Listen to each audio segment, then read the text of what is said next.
Good morning. This is Jason Dean coming live from Film Fanatic headquarters. It is 11:41 April April 17th. So, yeah, hope everyone's doing good. It is Friday. Actually have a little bit of a break here, spring break technically from work. So, I got quite a bit of time off. I got all next week, most of next week off and today. So yeah, it went by quick this whole season. Well, I shouldn't say that. Winter goes on for forever. But I don't know. I in the past I've always had a lot of issues with dealing with winter, but it's gotten easier. But that being said, it goes on forever, and we are like a month or so into spring, and it's still pretty chilly out, even though the weather is slowly getting better. It's been pretty gray and overcast all week, but actually the sun's coming out now, so that's pretty awesome. Anyway, I want to thank again. I want to give a big shout out to Matt Enos. I did a really fun interview with him last week on Sunday. We talked about his new film and the upcoming film festival that his movie is in, Blood Molester and the Blood Barn. It's going to be playing at the Maine Underground Film Festival very soon.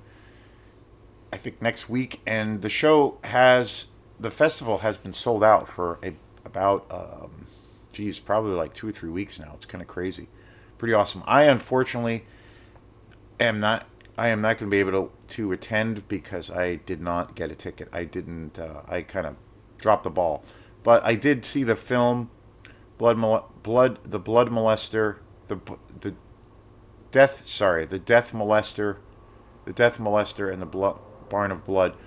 I did get a screener from that movie from Matt, and I'm going to be doing a review probably that weekend for this amazing piece of vile trash. So stay tuned for that. I'm really excited to talk about that movie. But it was a really great interview we did. It was really fun. I really miss doing interviews. I haven't done that was my first interview in almost a year for this channel.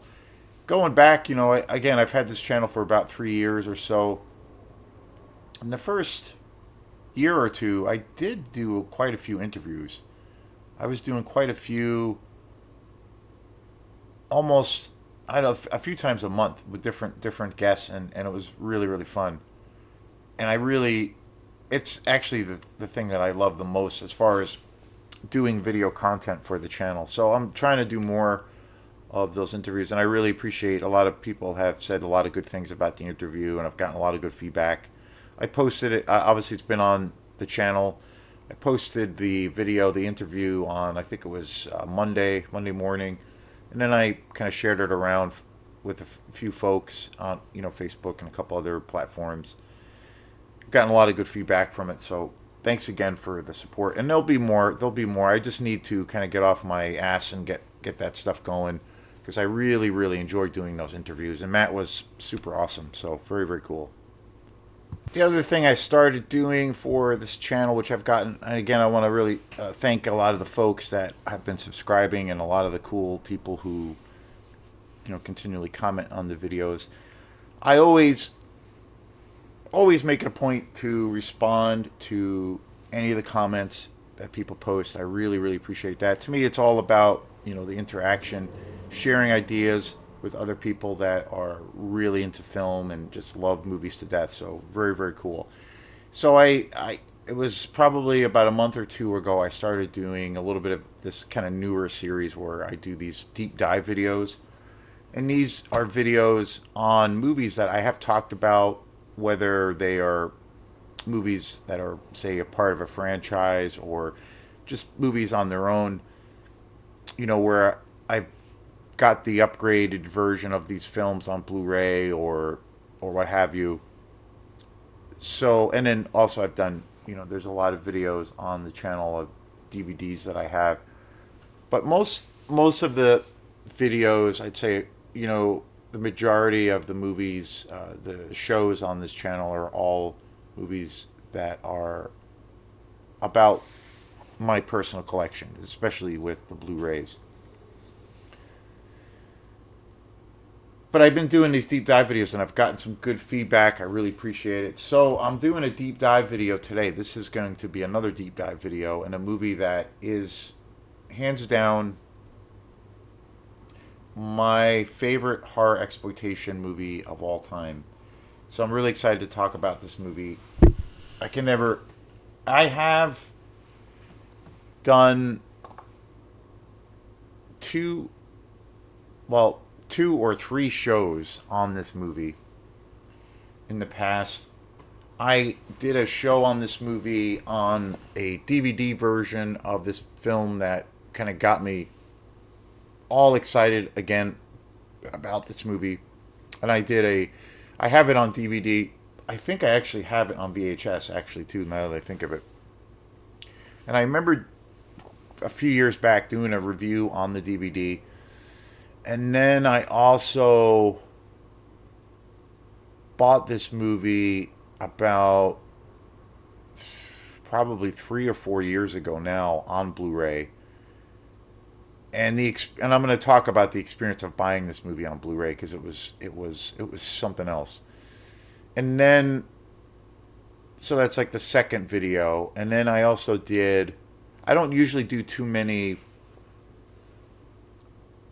collection shows of or say like my top 20 or top 30. I don't do a whole lot of shows on those kinds of things just because there's too many movies I'd want to squeeze in those kinds of lists, so it would, I don't know.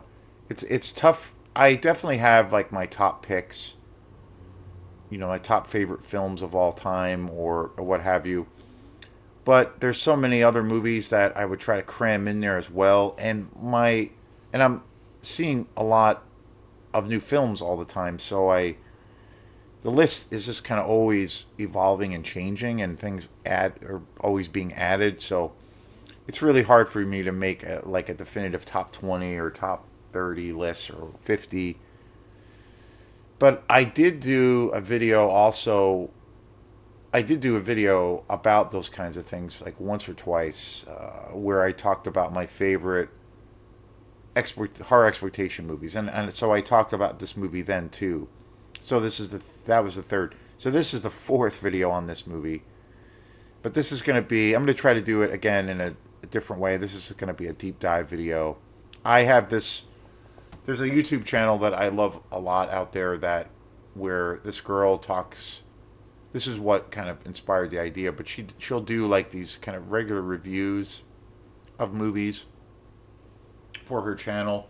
But then she'll do, and sometimes it'll be really, a super deep dive, because she'll bring in a special guest or something. But she'll do these like side videos on movies she's talked about, but there'll be these deep dive videos, and it's really interesting. And that was kind of what inspired me to kind of do this, or this new series. So the movie I'm going to be talking about in today, the deep dive video, is going to be on my favorite horror exploitation movie of all time, 1979's Tourist Trap. There's so many things to talk about this movie, and again, I have covered this movie before, but this is going to be hopefully from some new perspectives being kind of thrown in, because it's going to be a deep dive video. I just watched this again last night, and God, this movie, this is one of those movies that just gets better and better for me. I literally and absolutely enjoy this movie every time I see this movie more and more. It's at a point where I've seen Tourist Trap an ungodly amount of times. I couldn't possibly give you a number. And every time as many times as I've seen this movie, and especially this Blu-ray edition, which is incredible, as many times as I've seen this movie, I enjoy it. I find myself enjoying it more and more. And I get something out of it each time. And I have such a insanely long history with this movie, and a weird kind of path or trajectory with eventually buying this Blu-ray. So I kind of got reintroduced to this movie about 10 years ago. It had been years since I'd seen it, because originally I was when I was a kid, the time period in the 80s of, when the networks that were available on television, the TV networks of the time, and then even when cable first started coming to become a thing with HBO and Cinemax and things like that, or Skinemax, where these channels were showing uncut movies, but there are always movies channels, or I should say channels like ABC, NBC, CBS, that were showing movies regularly, and they were not just showing regular TV movies, but they were also showing theatrical movies. But that was a golden period and a golden time for me, a golden age for me for discovering horror films. And there were so many movies that I got exposed to as a kid that were on cable all the time.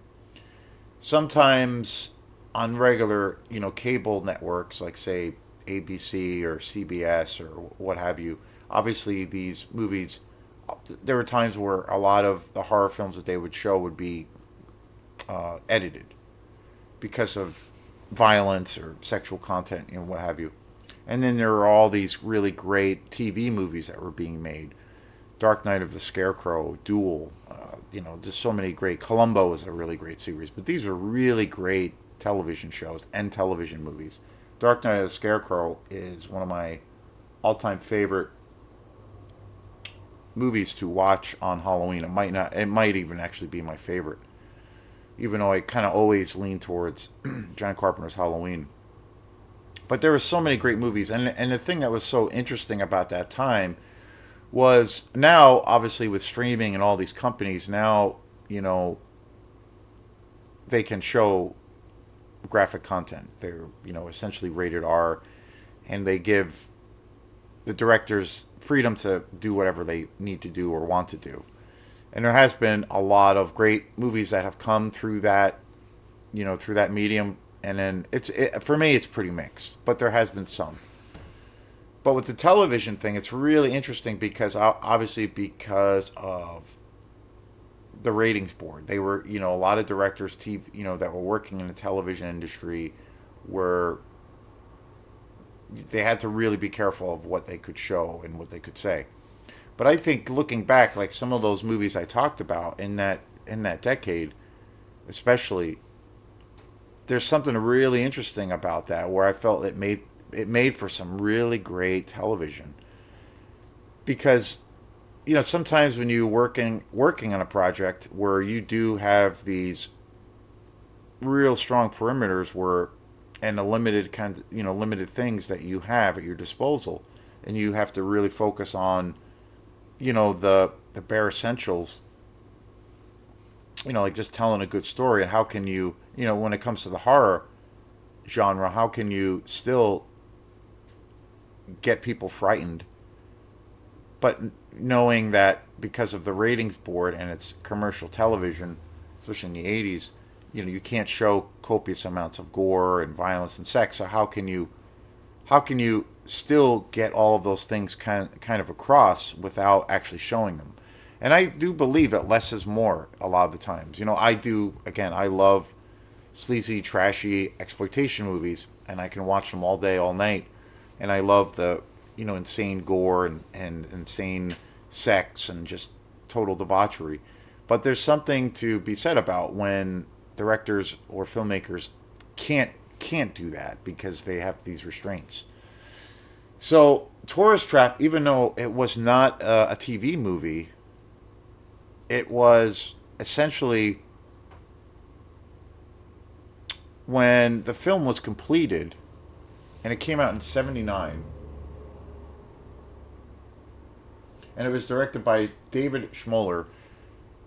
When the film was finished and completed, David Schmoller. There's a really great documentary on here about. Well, it's a documentary on Tourist Trap, but it's mostly just a really great interview with David Schmoller, who talks about his career, how this fucking crazy movie came about, and the weird kind of path of success that it's been on, and kind of where it's arrived to where it's regarded now as like a cult classic, which is every time I think of that trajectory for this movie, the weird path that this movie was on, and brought it to where now it's like released. I just saw like last year that this also got a 4K release, and it's like a double disc set. Like it's insane.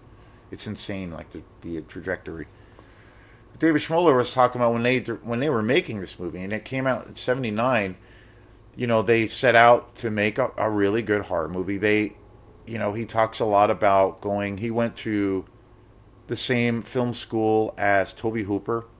He was also based in Texas, and Texas Chainsaw Massacre had come out before, and that was a phenomenal, obviously iconic movie, and it was a huge hit. So David Schmoller is a exploitation director, and so he wanted to try to capitalize on that, and plus, essentially having a fellow classmate, Toby Hooper, you know, make this film that was a huge success.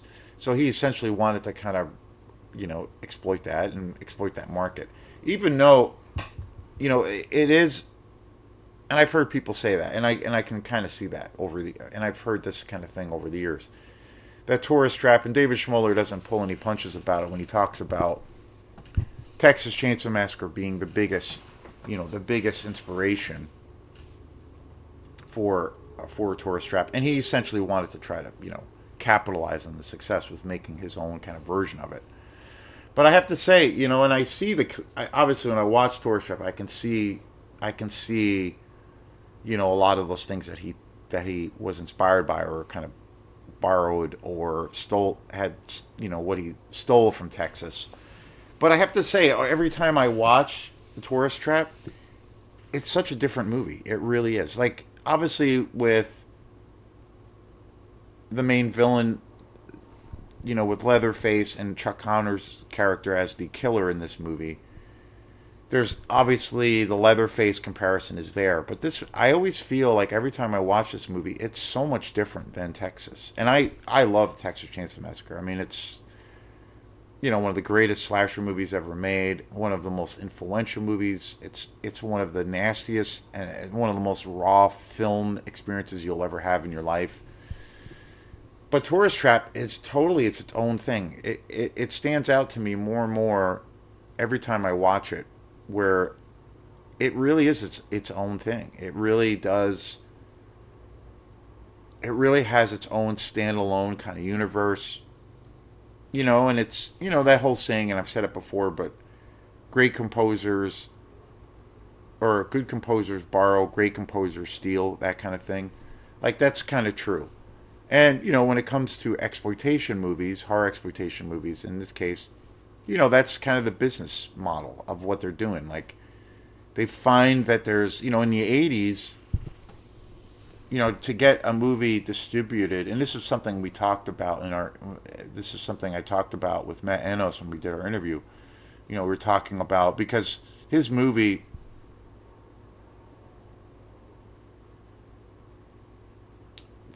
that he just came out with, Death Molester, Barn of Blood, is very much like, I feel like it's totally like a contemporary horror film, but it's really funny, and it's if you're into really grimy, sleazy, vile exploitation movies, like, it's totally that, but like in a more modern setting. But he was talking about, like, in the 80s, he said now the biggest challenge for filmmakers now is distribution. It's really, really hard. But he was saying back then, in the 70s and 80s, it was really easy to get your film distributed. And horror was like the genre. And then especially the slasher genre. Like, because it exploded. It was huge. After the success of Halloween and Friday 13th, it was like everybody and their grandmother was like, okay, I'm gonna make a slasher movie, and I'm gonna get it out there and make some money. And that's kind of what happened, initially. And so, all these movies were getting distributed, and it was just like wild, just wild. But now it's a very different playing field. And so what David Schmoller was talking a lot about in the special features and in the documentary about Tourist Trap was that that was their goal, was to like, okay, that's the winning ticket, is to the winning ticket to success is for us to make a really good slasher horror movie, and let's like rip off Texas Chainsaw Massacre. And David Schmoller was talking about when they were making this movie, you know, he had made a short film before that was able to get, you know, people's attentions, you know, the attention of certain people who were in the film industry. He made a more or less his first full length feature, The Spider Will Kill You. And that's kind of what got his name around and got him connected to people and to be able to make a film, which became The Tourist Trap. So, you know, after again trying to ride the success of Texas, he talks a lot about in his interview when they were making The Tourist Trap that they felt when they were making the movie that this was going to be this really gory, you know, blood-soaked horror movie, and that it was going to be really easy for them to get an R rating. He talked about when they were making Tourist Trap that their intention was to make it gory, and definitely get an R rating, and then if they were able to get that R rating, then they could get a really huge distribution deal, because that's what every movie at that point in the slasher genre and the horror genre, that was the rating. And he said they got the film done, and then they were sending the movie out to get a distribution deal, and he wasn't getting anywhere. And finally, he got, all of this feedback from different distribution companies and even the ratings board, and they gave Tourist Trap, at the end of the day, they gave Tourist Trap, which still blows me away, and it didn't end up getting an R rating. It got a PG rating. So Tourist Trap is actually rated PG, which is crazy, totally crazy.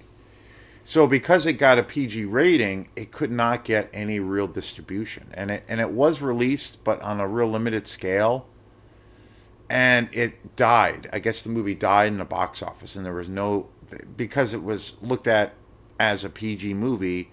The audience for the rabid audience that wanted that real gory kind of rated R slasher film kind of bypassed this movie, because they were like, oh, it's a PG movie. So this movie it did get a limited release. It did get distributed, but it didn't do very well at all. And so David Schmoller was like, he talks about, well, initially too, just being kind of shocked that this movie that Tourist Trap got a PG rating, which is crazy, totally crazy. And it didn't end up having really much gore or sexual content in it as much as they had thought. In the moment when they were making the movie, he felt that's what this movie was going to be. But obviously, in the process of making movies, things can shift and change, and it doesn't quite maybe pan out like you think it's going to. And this is kind of the case of that. Very interesting. So because it didn't get a wide release as far as distribution goes, and then it did get some, but it wasn't. Tourist Trap was not very successful. They ended up. David Schmoller said that he tried to see about maybe, since it's a PG rated film, maybe get it, somehow picked up by a TV network, and to get it, in some kind of to get this kind of syndication deal where it could be on TV. So Tourist Trap ended up getting this really big deal with a network television station, and then it went into syndication, and this movie was in constant rotation on this one. I can't remember the actual network that it was, but it was put in syndication where this movie was because it was rated PG, it was shown on regular network television all the time, and it was in this constant rotation, and it was like really, it was seen by millions of people, and that's where the movie kind of made its money, and it's totally crazy because David Schmoller says that like, all of these kids saw this movie, and myself included, when he was talking about this when I was watching, like last night I watched Tourist Trap, and then I watched the documentary right after because Tourist Trap is not a very long movie. I mean, it's like I think it's less than an hour and a half. It's like an hour and 20 minutes maybe, and the documentary is so good, and the interview with David Schmoller is so awesome. But again, it's not very long. It's only like a half hour. So I watched the movie and then I watched this documentary again. And I've seen the documentary, bazillion times as well. But he said that they got, Tourist Trap got this really good syndicated, deal, and then it was on cable all the time, and he said that like millions of kids saw this movie on like a Saturday morning or a Saturday afternoon, and it was like in constant rotation, and that's exactly like how I saw this movie. I saw this movie. I remember like it was yesterday. I remember seeing Tourist Trap on television. Like I'd be home, on a weekend. School would be out, and I was like, I don't know, 8 or 9 years old, and I would watch Tourist Trap, and it would be on television all the time on like a Saturday morning, like 1 o'clock. And it's crazy. And he talked about how David Schmoller never expected this movie to get a PG rating, but let alone be, you know, on television constantly. And he said that this movie totally probably, disturbed millions and millions of kids across the globe. And when he was talking about this in this interview, it was really funny. I'm like, I felt like he was talking to me because that's exactly how I experienced it. I mean, yeah, it was definitely, when I was a kid, I got, obviously exposed. My regular exposure, or my regular, which eventually became my regular diet of horror films, was, my first ever horror film I ever saw, and also first slasher movie I ever saw, was the original Friday 13th. I remember seeing that on a late night cable show, like something like USA Up All Night or something, where they would, have these. Back then, also there were some of these networks would do these late night horror movie marathons, and sometimes they would start at like they'd be on a Friday night or a Saturday night, and they'd show like 3 or 4 movies, always horror movies, and they were mostly like slasher movies or, you know, movies by Argento or Lucio Fulci. They'd have Italian horror films. Hammer horror films were another big thing. Slasher movies, and sometimes I remember too where these movies would start late. They would sometimes show the movies uncut, and then sometimes, but a lot of the times because they were on television, they were edited for television. So I remember seeing a lot of those movies then, and then eventually when VHS became a thing, you could, now you could see some of these movies uncut, and it was pretty amazing. But I remember, like it was yesterday, the first slasher and horror movie I ever saw was Friday 13th, the original. And then shortly after that, I remember seeing Halloween for the first time on television. There was a really, which I think it's a really great version, but there was an edited for television Halloween, the original by John Carpenter. It was a re-edited version from the theatrical version, which I actually think the original TV version is actually better. And I remember seeing Halloween after maybe a year or two after seeing Friday the 13th. And those were the first two horror films, slasher films I ever saw. And then after that, got way into seeing all the other Friday the 13th movies and also Halloween, the other Halloween films. And then also getting, it was right also around the time that Wes Craven started putting out the Nightmare on Elm Street films.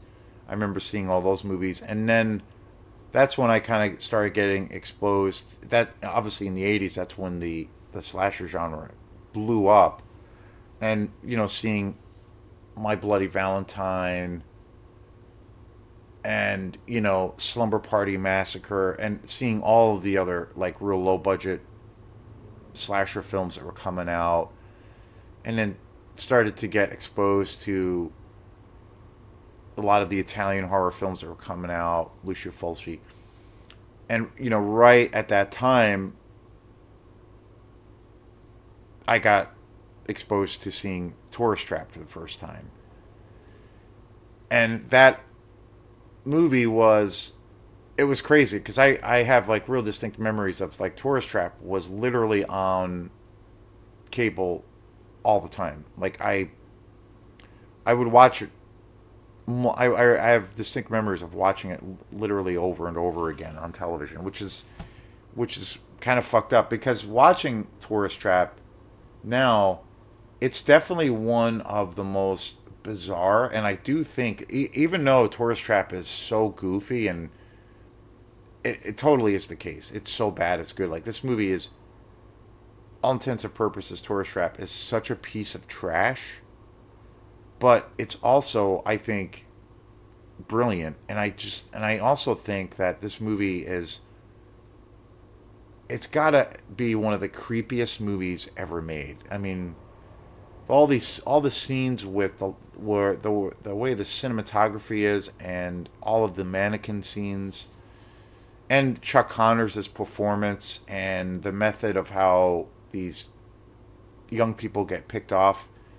It's just so fucked up. And there's one scene in particular where the scene in the basement where Chuck Connors' character, who's the killer, is like comes into the room with this mask on, and he's like, "Oh, we're going to have a party," and then the whole thing with this girl getting killed on this table, I think is got to be one of the most disturbing and kind of shocking kills in film history. I easily, I just think, and again, it's not Tourist Trap. It's fucking rated PG, which just totally blows me away. And again, this movie is, there's barely any gore in this movie at all. There's barely any TNA. There's one scene in the movie where all the girls in the story kind of go skinny dipping. The DVD, or I should say Blu-ray version, you can see some boobies and things like that, which are nice.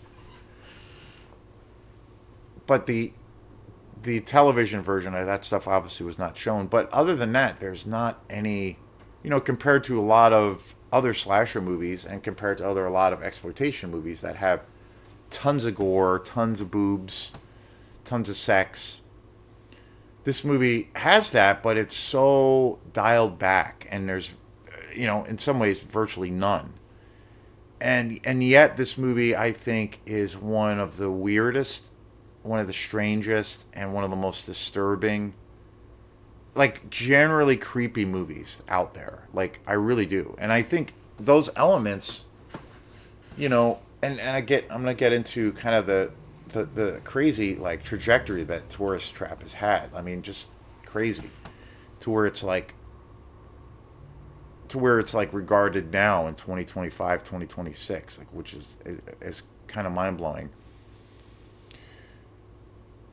But this movie, again, it in comparison to, say, other horror exploitation movies of the time or slasher movies, I kind of consider Tourist Trap in a lot of ways to be a slasher movie, even though a lot of people don't consider it, because it's not like the method of the kills and things like that, and kind of the how the killer operates is very different from other slasher movies for obvious reasons. But I kind of feel like it's a slasher movie too. Um, but I think for me, it's the best. It's the best It's the best slasher slash horror exploitation movie there is, because again, it's got some of the creepiest scenes in it ever. And talk about, and I always say that, I talk about, I don't ask for a lot when I watch a movie. Like, if a movie has really good atmosphere, that's usually all I need. Even if the movie has piss poor directing, piss poor acting, piss poor writing, blah, blah, blah. If the movie has really sick atmosphere, I'm going to probably love that movie. And Tourist Trap has the best fucking atmosphere I think ever. That's the thing. That's the thing I think. That's the thing that's the strongest. That's the strongest aspect for the Tourist Trap is the demented atmosphere, the kind of the pure unhinged insanity of the whole premise of the story, with these like creepy. There's so many of these mannequins that are used and puppets and masks, and I just think the way they're shot and utilized in the story, it creates some of the creepiest, if not the creepiest, atmosphere ever that I've seen in a movie. It's so crazy, and I really think Tourist Trap, even though again it's so silly and so goofy, and you can't take any of it seriously, and it's kind of a comedy. It's really funny at times too. Like there's a lot of funny shit in this movie, and I don't know if that's what David Schmoller intended. It probably was. I don't think he took what he was doing so seriously, and that shows. But I do think, that being said, this movie is legitimately one of the scariest and one of the creepiest movies ever made.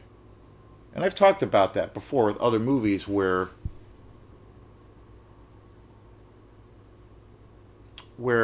you know again, this is something that I think about a lot because I guess I have no life, but I do think it's kind of an interesting thing. Well, I should say two things. There's two things I think about probably too much, and I just find them kind of interesting and fascinating when it comes to horror films. Where I think of like, and in horror films, and in this case, exploitation movies. And I talked about this with Matt during our interview because I parts of these things, like some of these things, I just find kind of fascinating.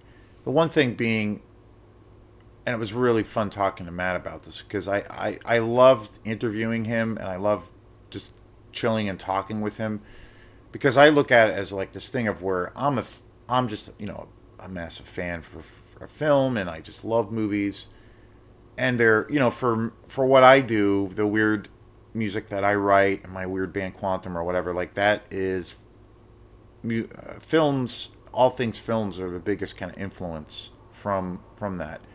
And it's funny because I feel like, which when I explain that to people sometimes, and it does sound a little weird maybe, or maybe hard to understand, but like I said in the interview with Matt, like I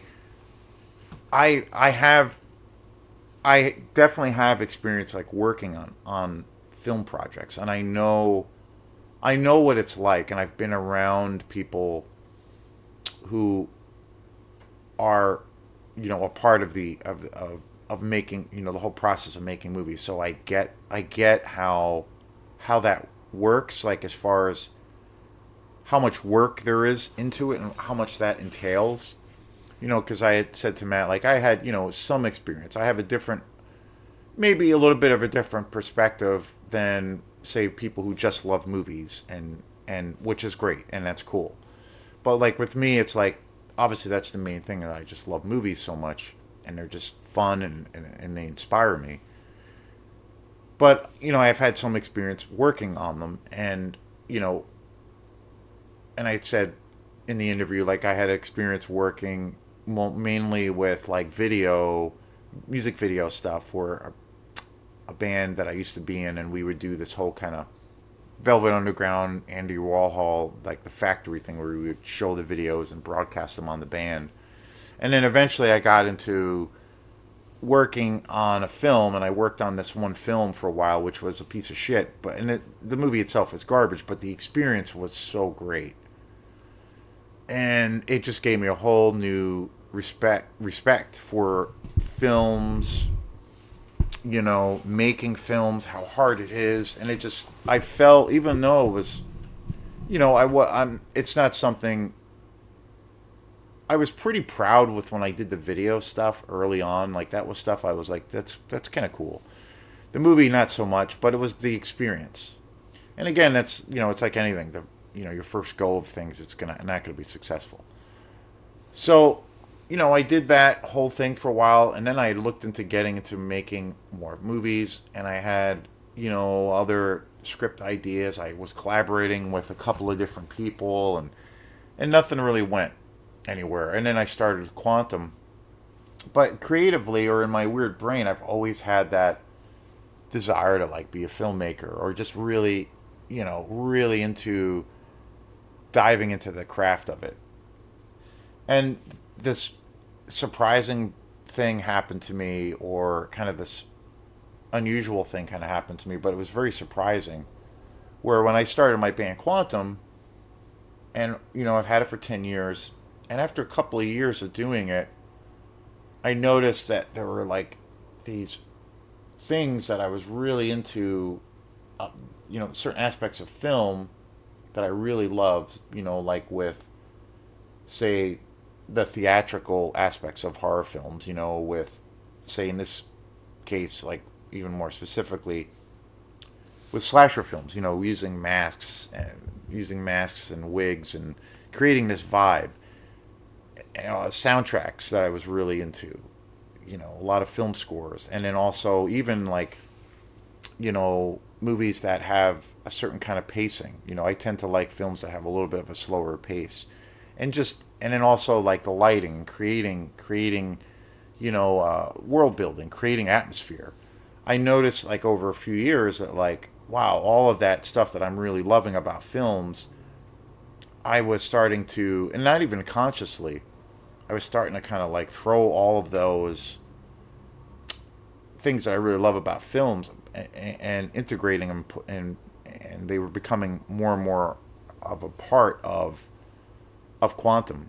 And then it just kind of went from there, where like, oh wow, okay, that's when I realized, this thing that I was doing, which is this weird little band Quantum, was suddenly film was the biggest influence. So I was taking all that passion or love of all things movies, and just kind of dumping it into Quantum, and it became this thing of where, in this weird way, that was totally satisfying that desire to become a filmmaker. And I don't have like any desire to like become a filmmaker per se, but I take all the love and passion that I have, and inspiration that I take from film, which is there, and it seems like it gets stronger all the time. I take all those kinds of things and throw them into my band Quantum, and it comes out, and it's kind of an odd, weird way, but it satisfies that part of my brain. So, and I was talking about that with Matt, to a degree. But one of the things we were talking a lot about was the idea of, movies that come out, say, 81 or say 79, and you look at a real low budget movie, exploitation movie that was shot for nothing, and then you have a big Hollywood movie that came out that same year, and watching that, and that whole thing of like how something gets dated, and then how something still has watchability, and that something still has some class about it, if you want to use that word, but where it still holds some water, and it's still an enjoyable experience, versus something that is like, where I do, again, that whole thing of like, it can be so bad it's good, and then it can be just bad. It can just be bad, and then it can just bad. And we were talking about that, and it was really interesting. We talked a lot about that. But then the other thing too that I've talked a lot about on this channel is, with horror films, when it comes down to it, movies out there that are legitimately scary or legitimately creepy, where it will like give you this feeling that, you know what, when I go to bed or before I go to bed, I'm gonna turn a little night light on because I feel a little scared. I feel a little nervous, a little nervous, a little nerve. I'm a little nervous Nelly inside. There's really only a handful of movies out there, I think, that legitimately do that. As much as I love horror films, it's most, let's face it, I think, and again, it's just my opinion, but let's face it, a lot of times going to the movies or seeing horror films, it's really, it's that, that amusement ride, going to a haunted house. That thrill, it's the thrill ride. That's really what you get. And that's the journey, and it's fun and it's exciting. It's really that. But then when you have other movies that legitimately are scary and creepy, that's a little bit of a different thing where it hits you when a certain movie hits you in a certain way where it gets under your skin. It's a little bit more of a primal thing. That's a little bit of a different thing. And I think the movies on that side of kind of the spectrum are there's a lot less movies that actually do that than compared to, you know, movies that are just pure entertainment. And I think Tourist Trap is on this other list of movies that are legitimately kind of fucked up in its own weird way. And it's kind of funny saying that because Tourist Trap is so goofy and it's so funny and it's so terrible. But there are moments in Tourist Trap where I feel like it's legitimately creepy as fuck, like creepy as fuck and disturbing. And there's not any excessive gore. There isn't any, gratuitous violence or sex. I mean, it's amazing. It's amazing. And I just love that, it every time I get reminded of the fact that Tourist Trap is PG rated, it just blows my fucking mind. It really does. And finally, one of the other things I want to talk about was just this crazy trajectory that Tourist Trap has had. I mean, it came out in '79. 70s, decade of the '70s is my favorite time ever. I always go back to that period. So, and I've seen this movie go from total obscurity, like complete and utter obscurity, to where it's been kind of embraced by certain people and people who, especially like by critics. Like I see it all the time, and I have seen it happen so many times. On online, online forums or YouTube channels. A lot of reviewers where the last few years, like they'll talk about Tourist Trap and give it like these rousing reviews. It's wild because my whole experience with Tourist Trap was so kind of wild and interesting because again, it was a movie I saw all the time as on cable.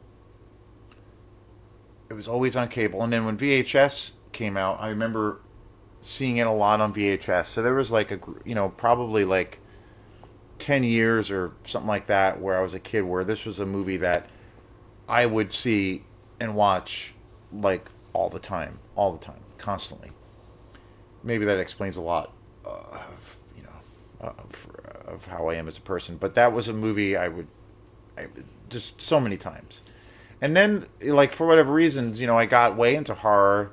And I also got into, all kinds of other films and other styles. And especially when I got into, when I got into high school and then into college. And then when I got out of college, I started becoming a really big you know, collector of movies. I started getting way into, it was right when the DVD craze was massive, and so I was buying shit tons of DVDs, and I was like getting into all different kinds of other styles of movies. But then, ever since I was a little kid, ever since I saw Friday the 13th, the original, when I first saw it, being the first slasher, first horror movie I ever saw, ever since I saw that movie, it more or less, that movie more or less shaped my life forever, for what it's worth. Again, I love all kinds of movies. I love all kinds of different genres. I have a pretty big variety of different films and different styles. But from the minute I saw that movie, and even though I have explored all kinds of other genres and have gotten turned on to so many great filmmakers over the years that are not horror related at all, horror is still my favorite. It still is, and I always go back to it. And that's the majority.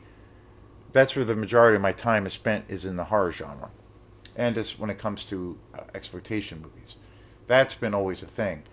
And I've just gotten more and more into those kinds of movies, more genre specific, the more low budget things over the years, even though that's something I've always loved. So, so about 10 years or whatever, 5 to 10 years, tourist trap was a regular part of my diet, and I used to see it all the time. And then I got older, got going into exploring all kinds of other films, and I kind of forgot about Tourist Trap because I was checking out a lot of new movies, and I kind of went on the back burner for me, and I had kind of forgotten about it, even though that was like, as a kid, that was like eating cereal. Like, I would eat it all the time. And so it wasn't until about, so for years after seeing the movie all the time, there was years and years went by where I hadn't seen Tourist Trap in such a long time.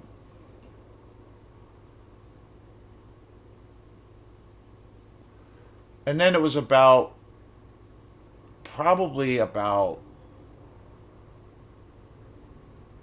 probably about 11 years ago, 10 or 11 years ago.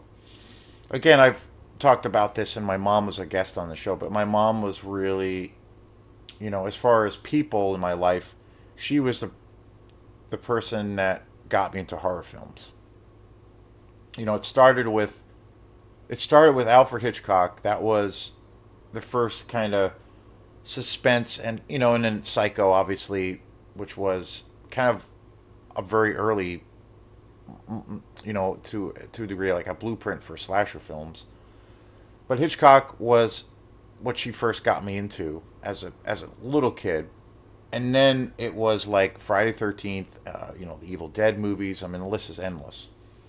And she still is very much into horror, and she does love all kinds of movies and all kinds of styles, but she still always has been into horror and gravitates towards that. So it was about, again, years and years and years went by, and I hadn't seen Tourist Trap after seeing it so many times as a kid on cable and in VHS. And then I remember it was like 10 or 11 years ago. My mom and my folks they go occasionally to Bull Moose, and my mom, both my parents have a pretty big movie collection as well.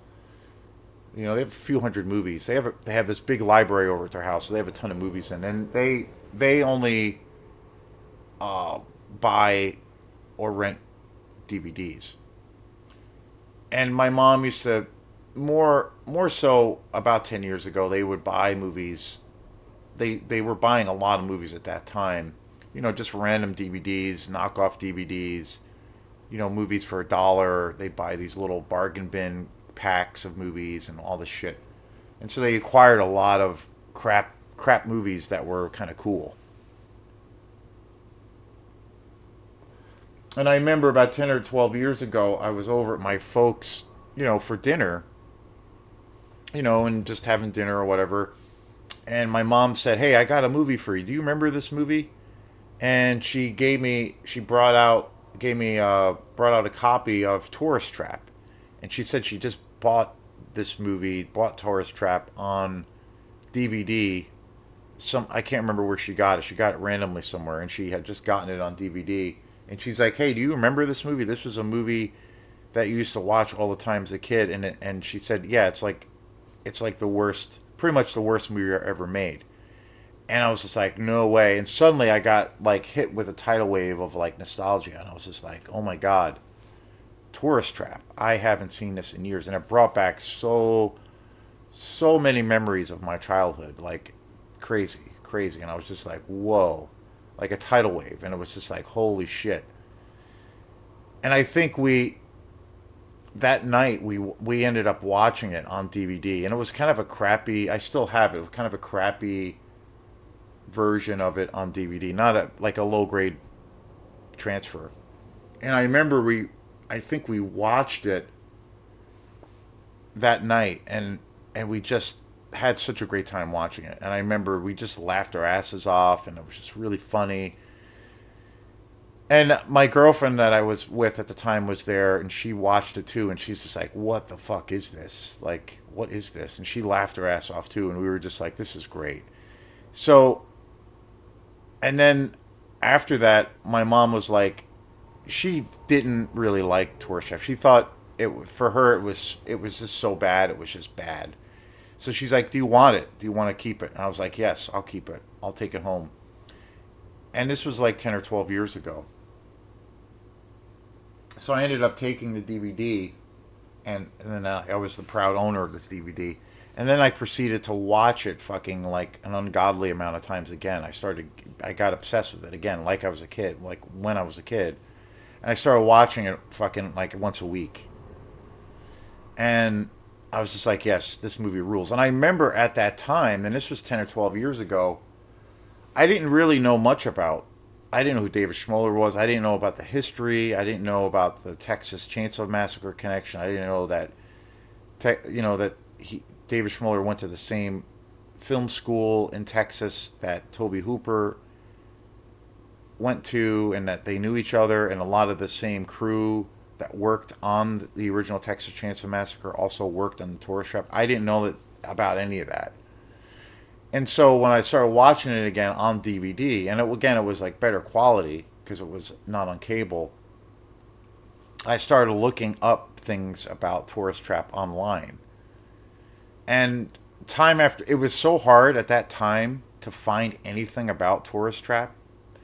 There was barely anything online on this movie, and it was even hard. Like, I don't know where the hell my mom found it on DVD, but it was really hard to find any physical version of this movie anywhere.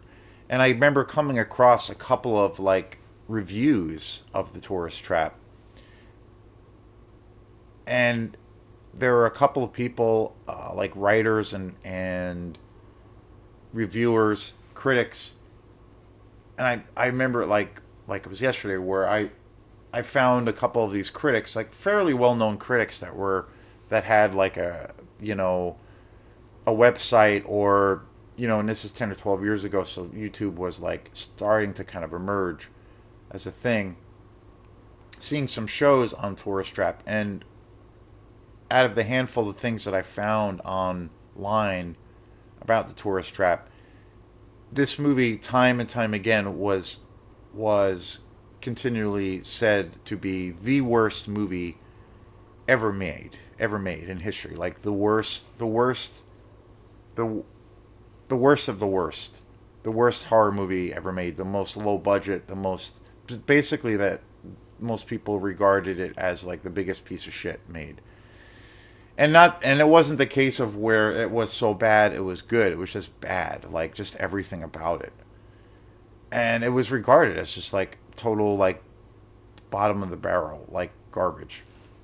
And it was hilarious. And I remember, because this was the time I started watching it over and over again on DVD, and I'm like, wow, like this, I started looking up Tourist Trap, trying to find any info about it, because it was mysterious to me, because I didn't know anything about it other than Chuck Connors, who, when he made Tourist Trap, was kind of the tail end of his career, but he at one point was a pretty big actor. I believe he was in the show Rawhide, and he was in a bunch of movies in Hollywood. He was kind of a bigger name at one point when he was younger, and he was also, before he became an actor, he was also a professional baseball player.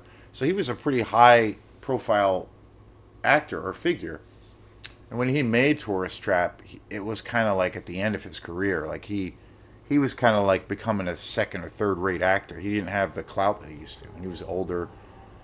So so it was crazy. And then over the years, I still had my DVD copy and I'd still watch it. And then it wasn't until about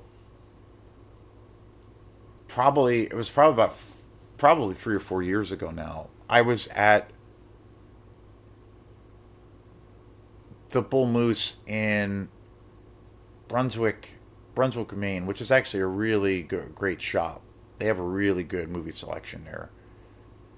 I was going through the movies there, going, shopping and stuff, going through the horror section, and I came across Tourist Trap on Blu-ray, and I almost shit my pants. I couldn't believe that this was getting a Blu-ray release. I couldn't believe it, and it was put out by Full Moon Productions, which at the time it was a really big kind of label. It still is, but I couldn't believe it. I was like, "What?" Because everything I had seen about this movie, as far as what people thought of this movie, was basically that this movie was a piece of garbage, and that they just totally dismissed it. And it was never the case of, "Oh, it's so bad, it's good." It's just no, it's just bad, it's just bad. And I just always had this funny thing about that because I was obsessed with this movie and always have been. And I always thought, and it just, after I started seeing it more and more again, I just kind of fell in love with it more and more. And I just could not believe it that I found Tourist Trap on Blu-ray. I was just like beside myself. Totally blown away. So again, when I first came across this Blu-ray version, I could not believe it. And it was about 4 years ago or so. And I got it at the Bull Moose in Brunswick, which is a really great place. I would go there more often, but Brunswick is a little bit of a hike from here. It's like an hour and a half, so it's a little far. Brunswick is a really cool little town. I played a gig there a few months ago, and I've been down there. There's a lot of cool little restaurants, a couple of cool bars. You know, it's very cool. It's actually right by where that the main underground film festival. There's a movie theater right there in town, and that's where the festival is going to be at. It's a cool little town, definitely is. But I don't get down there all that often, just because, it is a little hike, a little bit of a hike. Bangor for me is the place I typically go when I go for movies, because that's like I can make that in a little less than an hour from here. But anyway, it's very good, that location, and each location is really different. And I was so blown away that they had Tourist Trap, and so I remember immediately coming home and watching it on Blu-ray like that night, and I was just like, holy shit, because the transfer of the movie on Blu-ray is absolutely incredible. The thing again I was so interested in was I was so enamored with the idea of like checking out the special features, because there's a really cool documentary on here about Tourist Trap and an interview with David Schmoller that I've watched so many times. It's short, but it's really good. It's really, really good. It's only like 35 minutes, but it's really interesting. And it was so interesting and wild watching David Schmoller and him talking about the movie and the whole kind of thing of how this weird little movie came about. Because for years and years and years and years, this movie was just like a weird mystery to me. Like I didn't know anything about like who directed it. I couldn't find any information about it. I didn't know any of the connections to Texas Chainsaw Massacre that this movie had. It was like it was a very mysterious movie, and the DVD that I had nothing on it, nothing. So it was like, holy shit. And then after a couple of years, and again, since I've had this, I've watched this like fucking yeah, I couldn't even begin to tell you how many times I've seen this movie. And since I have been watching this movie, I have seen that this movie now. I started seeing it creep up over the last couple of years of where people were suddenly saying good things about Tourist Trap, and that just I think fairly recently, Tourist Trap was released on 4K, and there's I think it as like a multiple disc collection, which is insane. Like two different versions of the film. Other boutique labels have reissued, have brought this movie to the table as well, like on Blu-ray and 4K, and I'm like, what? And suddenly I saw this weird trajectory where all of these people within the last 5 to 10 years was suddenly saying, "Oh, this movie is a cult classic. It's one of the creepiest movies. It's one of the best horror movies ever made," and blah blah blah and blah blah blah. And I'm like, what? To where just recently, the last year or two, there are a couple. I won't mention who they are, but there are a couple of YouTube folks that are huge on YouTube that are probably some of the biggest YouTube uh, reviewers, in the world right now. I saw a couple of shows where they do like their, the kind of their scary season Halloween, spooky movies, or their big lists of movies that they love during Halloween, or their top 10 horror films or top 20 horror films, and they do all that kind of shit all the time. But they mostly cover a lot of big budget horror films, more commercial films, which some of those I like, but they don't really spend a lot of time in, the weird world of, the 70s, like these movies. They don't usually spend a lot of time in that. But when I was watching these shows, and this just happened fairly recently, Tourist Trap was being mentioned all over the place by a lot of these like big, you know, YouTube reviewers, and I was just like, what? One guy had even said that this was like one of the scariest movies he's ever made, and I was just like, what? And it's gotten all of this fucking praise. I've been seeing this movie get talked about so much online the last like 5 years, where all different critics, and the thing that blows me away the most are people who are, horror film critics who have massive followings. They're raving about Tourist Trap. And I'm like, what?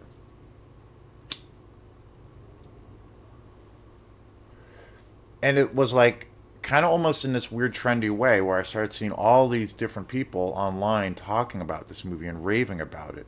And even in this documentary with David Schmuller, which came out a few years, not that, maybe 5 years ago, he, and he's done all kinds of other movies. He's a director and he's made a lot of different kinds of movies, some really cool movies. But today I'm just going to talk about Tourist Trap. But in this documentary, in this interview, he talks about this crazy trajectory that this movie has talk about, you always hear about a movie that rises, that like comes out and falls into obscurity, and then it becomes like this cult, phenomenon, or over time people start seeing this movie or hearing about it, and then it becomes like this sensation. Tourist Trap is that, like, literally. I mean, this is a movie that was literally at the bottom of like the dirtiest garbage can you can imagine, to where now it's like released on 4K, and everybody and their grandmother is now talking about this movie and has been talking about this movie. It's crazy. It's fucking crazy. Like around Halloween time now, like I see it, I've seen it the last few years.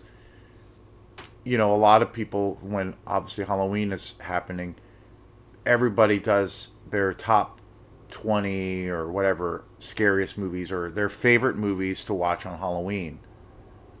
And Tourist Trap now is like either number two, sometimes number one, or easily in the top five. And I'm like, what? My first reaction is like, it's kind of two things for me. Is like, that's awesome. I'm so glad that this like weird fucking little weird obscure trashy little movie has gotten, a lot of respect, and people are talking about it because it's fucking great. It's such a it's such a fucking experience, and I love this movie to death. And I think that's amazing and wonderful. And then the other part of me is like, man, where were all you motherfuckers 20 years ago? It's hilarious. It's hilarious, but I think it's great. So I've done this is probably the fourth show I've talked about where I've talked about Tourist Trap, and this is a movie I've always championed. It's amazing, and it's why this at the end of the day, there's so many movies I love, so many new movies I'm checking out, and all these things, and movies I'm revisiting, and all these things. But at the end of the day, Tourist Trap for me is king. It's my favorite horror exploitation movie of all time. So peace.